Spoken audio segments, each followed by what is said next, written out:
In a significant and controversial move this week, President Donald Trump federalized the Washington, D.C. police force, citing an out-of-control crime wave in the nation's capital. Invoking Section 740 of the District of Columbia Home Rule Act, the president has placed the Metropolitan Police Department under direct federal control for a 30-day period. The action also includes the deployment of the National Guard and assistance from federal agencies like the FBI and DEA to, in the president's words, reestablish law, order, and public safety. This decision comes just weeks after the D.C. Police Department was rocked by accusations of manipulating crime statistics. The D.C. Police Union chairman, Greg Pemberton, alleged that senior officers were directing members on the scene of felonies to report lesser offenses, effectively downplaying the severity of crimes like shootings and carjackings. These allegations gained traction after a police commander, Michael Pulliam, was suspended in May amid an investigation into whether he falsified crime data in his district to create a more favorable trend. President Trump seized on these accusations Thursday, calling the city's official statistics phony. The move to federalize the force has drawn sharp condemnation from Democratic leaders. House Minority Leader Hakeem Jeffries and former Secretary of State Hillary Clinton both pushed back, stating that violent crime in D.C. is at a 30-year low and that the president has no basis for the takeover. The data presents a complex picture. While homicides in D.C. soared to a 20-year high in 2023, year-to-date figures for 2024 show a significant drop. However, a recent study from the Council on Criminal Justice adds a critical layer of nuance. It found that while the overall number of violent crimes has fallen, their lethality has skyrocketed. The study revealed that the chance of a violent crime resulting in a death in D.C. has increased by 38% compared to 2018. The highest increase among 17 large U.S. cities studied. While Washington grapples with federal oversight, another major American city is in the midst of its own heated debate over crime and leadership. In New York City, the mayoral race has a new independent candidate, Joseph Hernandez, a 52-year-old Cuban-born entrepreneur. Hernandez is positioning himself as the absolute polar opposite of left-wing frontrunner Zoran Mamdani. Citing concerns over public safety, Hernandez has made hiring 10,000 additional police officers a cornerstone of his campaign. His other priorities include leveraging artificial intelligence to improve city services and tackling the housing crisis by converting unused office space into affordable housing. Hernandez, who leads a healthcare and technology investment firm, says he was motivated to run by the city's trajectory. He shared that his family fled Fidel Castro's communist regime when he was a child, arriving in the U.S. with nothing, and that he fears the American dream is now slipping away in the city. Despite raising around $300,000 in just over a month, he faces an uphill battle. A recent Siena poll shows Mamdani with a commanding lead at 44%. Former Governor Andrew Cuomo, also running as an independent, is polling at 25%, while Republican Curtis Sliwa and incumbent Mayor Eric Adams trail at 12 and 7% respectively. Acknowledging concerns that he could split the moderate vote, the Melbourne, Hernandez has filed a lawsuit against the city, demanding the return of ranked choice voting in the general election, which he believes would create a more equitable race. Concerns over governance and security are not limited to city streets.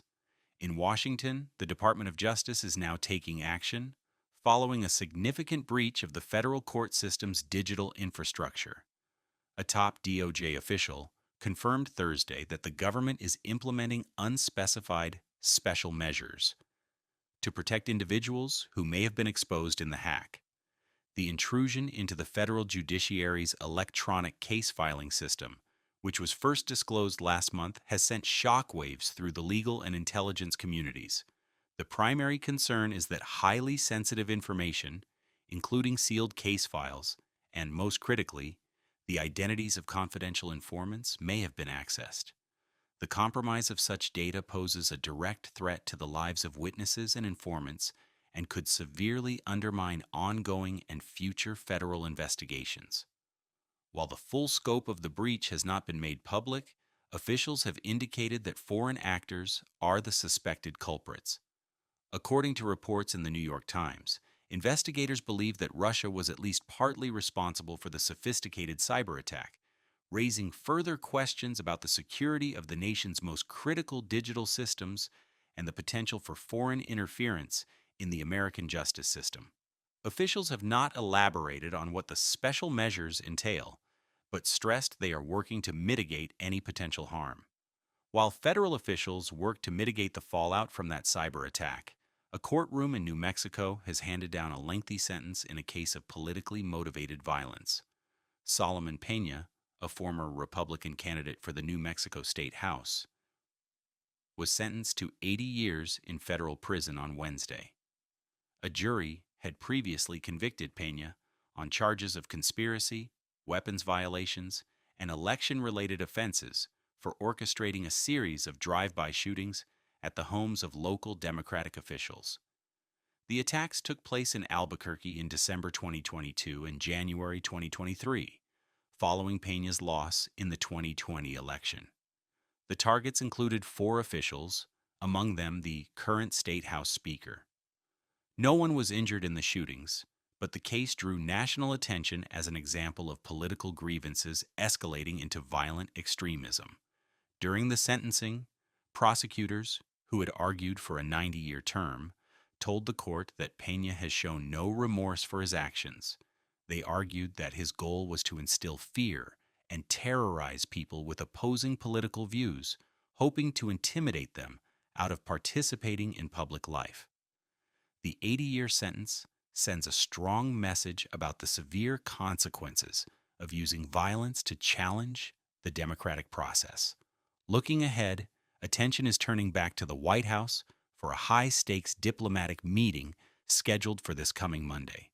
Ukrainian President Volodymyr Zelenskyy is set to meet with President Donald Trump, but this time they will not be alone. In a significant development, European Commission President Ursula von der Leyen announced that she and other European and NATO leaders will join the meeting at President Zelenskyy's request. This move appears to be a direct response to a previous White House meeting between Trump and Zelenskyy in February. That sit-down reportedly devolved into a heated exchange, which culminated in the Ukrainian president cutting the talks short and leaving early. The presence of top European officials like von der Leyen is widely seen as an effort to ensure a more stable and productive dialogue. European leaders are likely hoping to act as mediators, reinforcing a united Western front and preventing a repeat of the earlier confrontation. The stakes for the meeting are incredibly high, as the future of American and European military and financial support for Ukraine hangs in the balance.